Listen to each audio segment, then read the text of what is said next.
Maithili express की शानदार प्रस्तुति। से बोले पिया वाली मैया की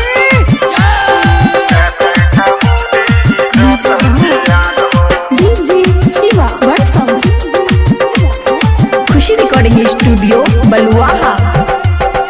अइले त मैया हमरे दुआर हो, अइले त मैया हमरे दुआर हो। देते त बुद्धि और देते ज्ञान हो, देते त बुद्धि देते ज्ञान हो। अइले त मैया हमरे दुआर हो, अइले त मैया हमरे दुआर हो। देते त बुद्धि और देते ज्ञान हो, देते त बुद्धि देते ज्ञान हो। शिवा वर्षम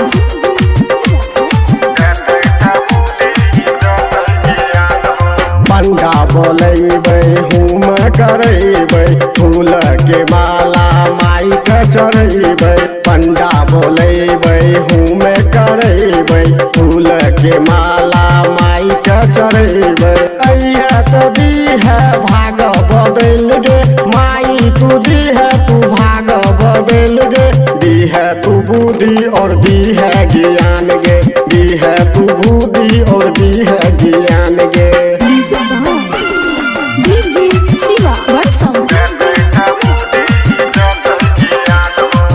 से बोले पिया वाली मैया की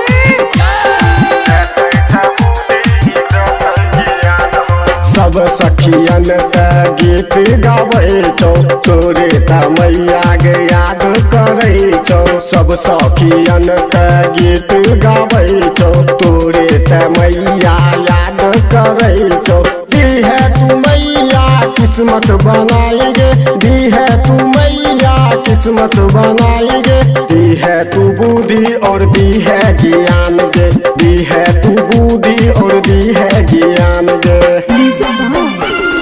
डीजे शिवा वर्षम खुशी रिकॉर्डिंग स्टूडियो बलुआहा।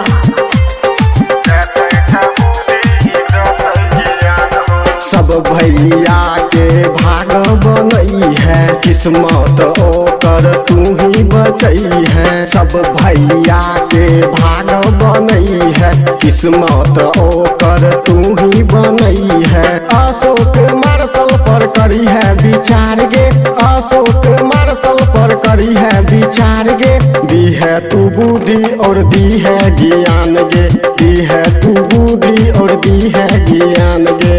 अइले त मैया हमरे दुआर हो, अइले त मैया हमरे दुआर हो। देते त बुद्धि और देते ज्ञान हो, देते त बुद्धि देते ज्ञान हो। खुशी रिकॉर्डिंग स्टूडियो बलुआहा।